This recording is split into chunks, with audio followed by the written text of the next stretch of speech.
오신 그니를 가슴 깊이 새겨서 영원토록 그의 길을 따르며 말씀 전하리. 할렐루야. 오늘도 고난주간 새벽기도회를 맞이하여 영상으로 예배드리시는 옛사람 가족 여러분들 주님의 이름으로 환영하고 축복합니다. 오늘도 찬송과 말씀과 기도 가운데 주님의 임재를 체험하고 온전히 누리시는 은혜의 시간 되시기를 주님의 이름으로 축복합니다. 이제 다 함께 찬송 150장 부르시며 고난주간 새벽기도회 다섯째 날 예배를 주님 앞에 드리겠습니다.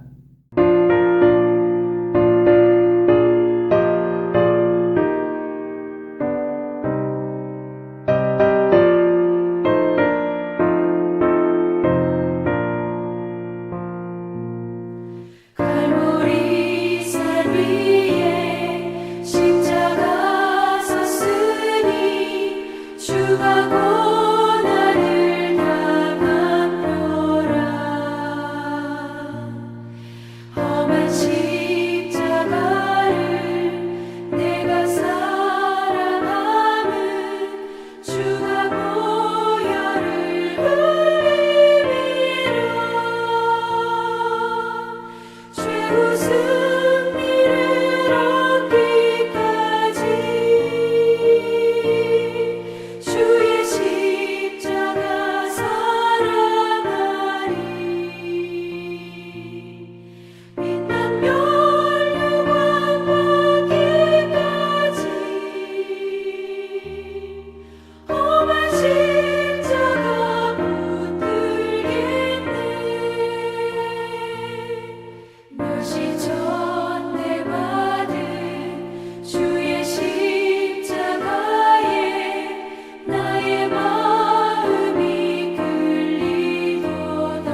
다 함께 기도하시겠습니다. 하나님, 고난주간 새벽 기도의 다섯째 날을 맞이하여 주님 앞에 나왔습니다.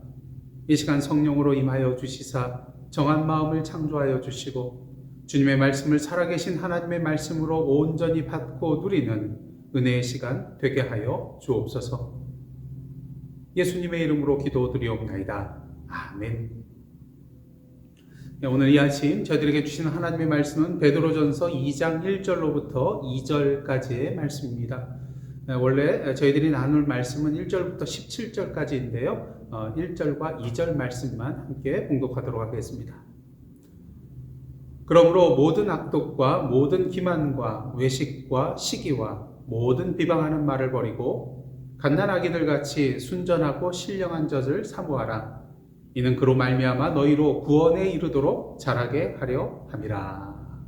아멘. 이는 하나님의 말씀입니다.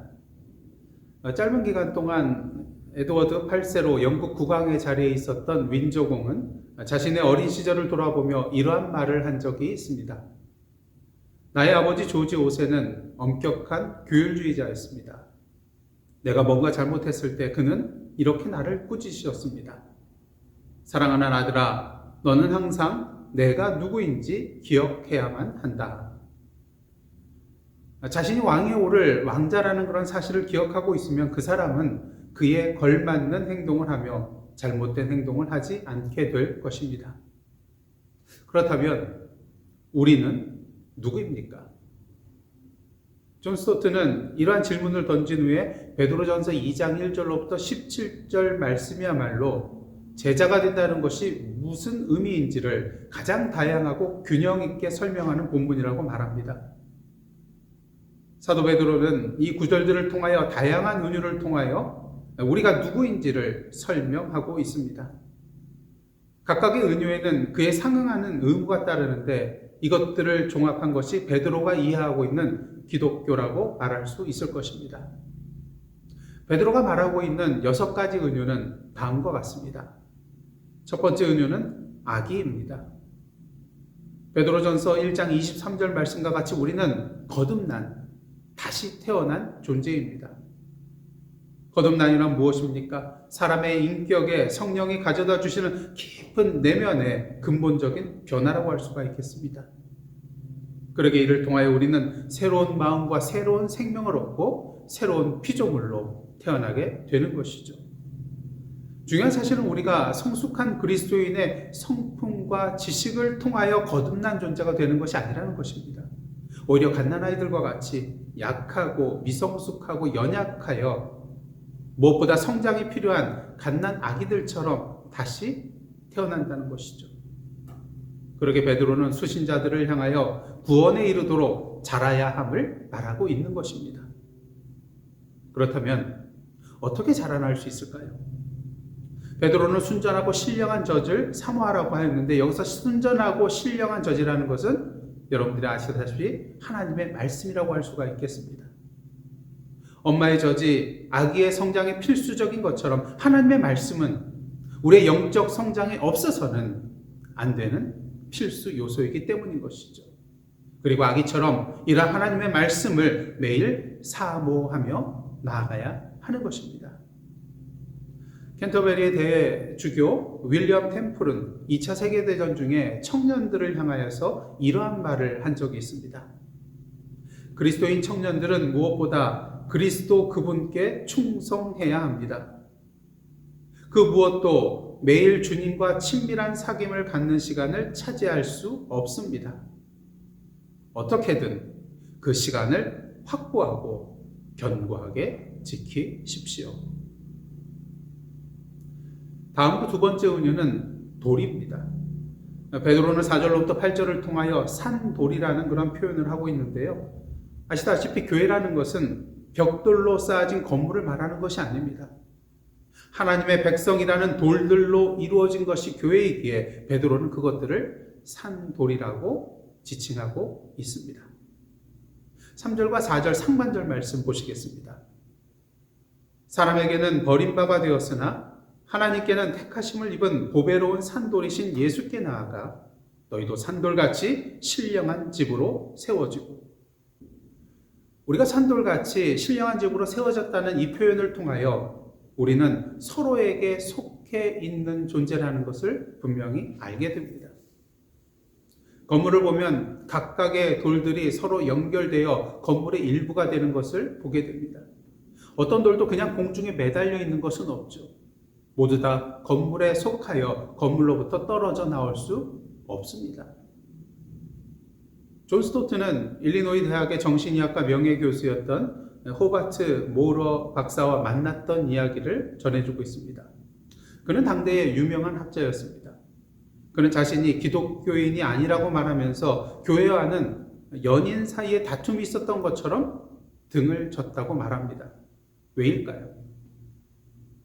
그는 교회가 자신의 청년 시절 자기를 실망시켰고 지금도 여전히 자신의 환자들을 실망시키고 있기 때문이라고 말했다고 합니다. 그리고 그는 이렇게 덧붙였습니다. 교회는 공동체의 비밀을 전혀 배우지 못하고 있습니다. 존 스토트는 이것이 자신이 지금까지 들은 교회에 대한 가장 신랄한 비판 중에 하나였다고 고백하고 있습니다. 그런 의미에서 우리 교회는 어떻습니까? 교회는 공동체이며 하나님의 건물의 산돌들입니다. 그다음 세 번째 은유는 제사장입니다. 베드로는 5절과 9절을 통하여 하나님께서 우리를 거룩한 제사장으로 만드셨다고 말합니다. 아시다시피 구약 시대에 이스라엘의 제사장에게는 두 가지의 그런 독점적인 특권이 있었습니다. 첫째는 하나님께 나아갈 수 있는 특권이었고요. 그다음 두 번째로 하나님께 나아가 희생 제사를 드릴 수 있는 특권이었습니다. 하지만 이제는 어떻습니까? 예수 그리스도 안에서 그리고 예수 그리스도를 통하여 제사장과 백성 사이의 어떤 특별한 구별은 존재하지 않습니다. 이제 폐지되었습니다. 그리고 제사장들만 누리던 그 특권을 이제 모든 하나님의 백성들이 공유하게 되었습니다. 우리 모두가 교회 전체가 하나님 앞에서 제사장이라는 것이죠. 히브리서 10장 19절로부터 22절 말씀 보시겠습니다. 그러므로 형제들아 우리가 예수의 피를 힘입어 성소에 들어갈 담력을 얻었나니 그 길은 우리를 위하여 휘장 가운데로 열어놓으신 새로운 살 길이요 휘장은 곧 그의 육체니라.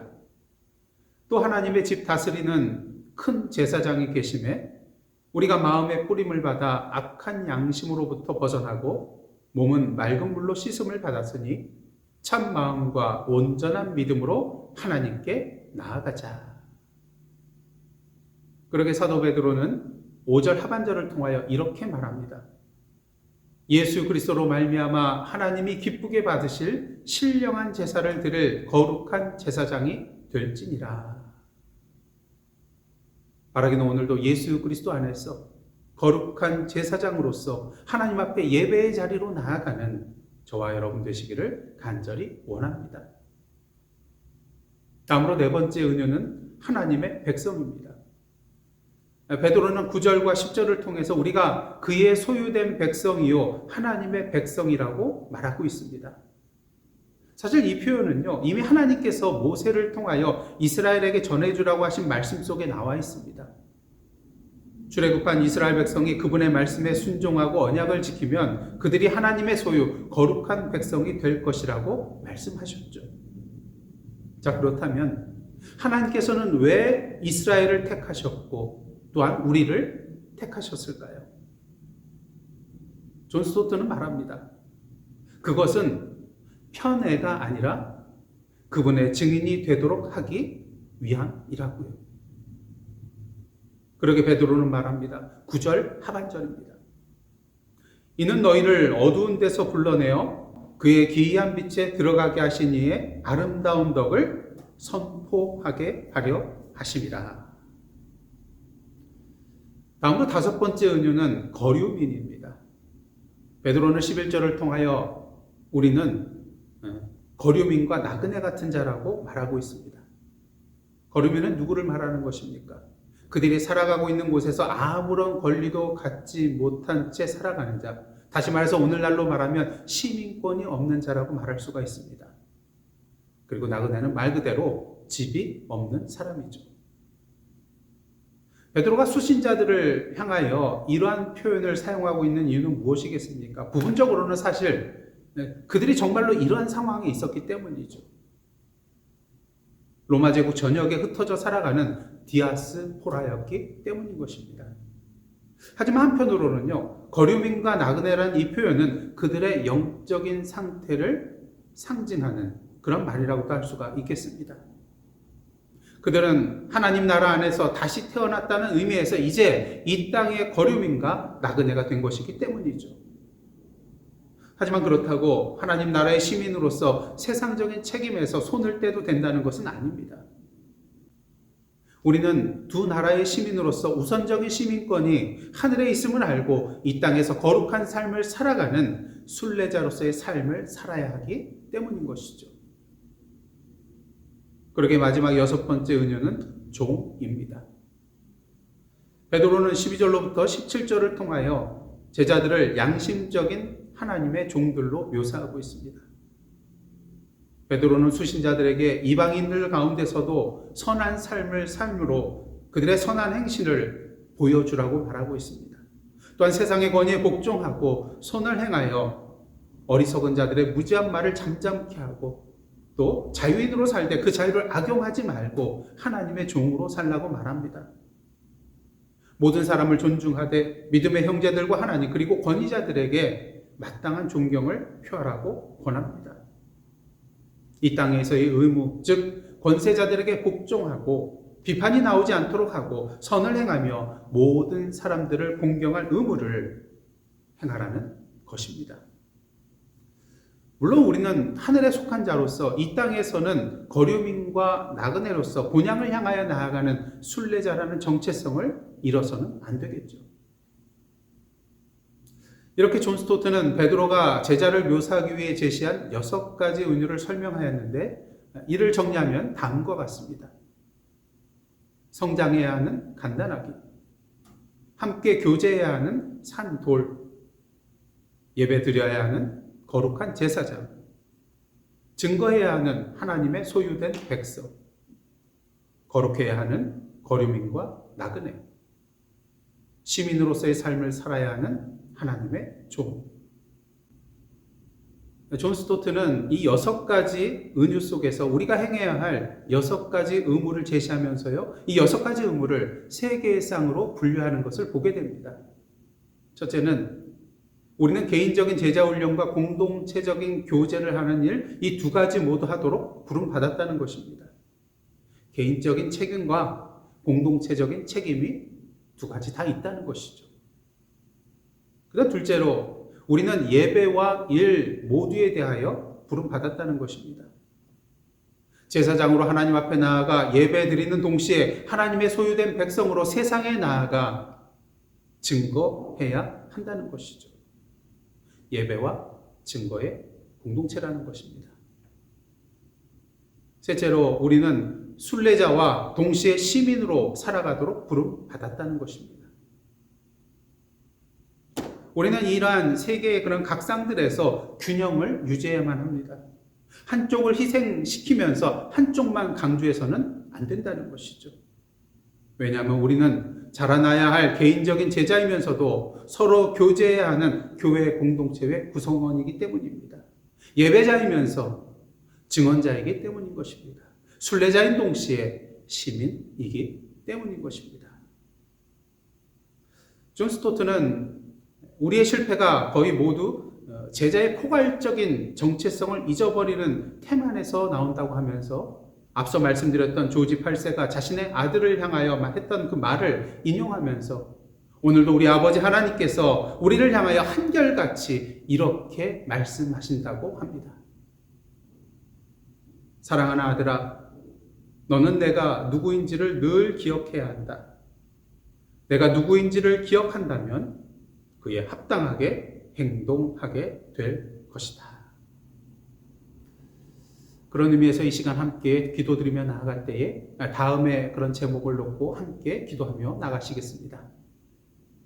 우리가 누구인지를 기억하고 그에 합당한 삶을 살아가는 자 되게 하옵소서. 개인적으로 훈련받고 자라나며 동시에 공동체로서 함께 교제하는 자 되게 하옵소서. 하나님 앞에 나아가 예배드리고 동시에 세상에 나가 증거하는 공동체가 되게 하옵소서. 하나님 나라의 시민으로서 이 땅의 순례자로 살아가는 동시에 이 땅의 시민으로 살아가는 하나님의 종이 되게 하옵소서. 이 제목들을 놓고 함께 기도하며 나가시겠습니다. 함께 기도하시겠습니다.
다 함께 기도하시겠습니다.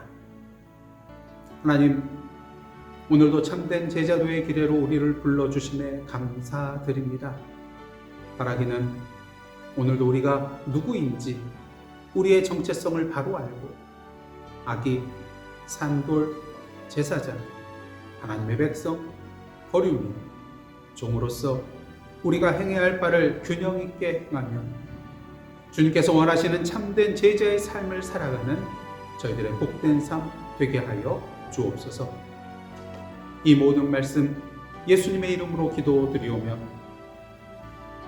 이제는 우리 구주 예수 그리스도의 은혜와 하나님 아버지의 크신 사랑과 성령님의 감동감화 교제케 하시는 역사가 오늘도 내가 누구인지를 기억하고 그에 합당한 삶을 살아감을 통하여 하나님의 나라와 그 역사를 이루어 나아가기로 결단하며 나아가는 주님의 제자들과 그들의 삶의 현장 위에 나라와 민족과 미국 땅과 선교지와 오늘도 주님의 사랑과 평화와 생명의 손길을 필요하는 이 땅의 모든 백성들 위에 이제로부터 영원토록 함께 계시옵기를 간절히 축원하옵나이다. 아멘. 주 예수님 오신 그 의미를 가슴 깊이 새겨서 영원토록 그의 길을 따라서 찬양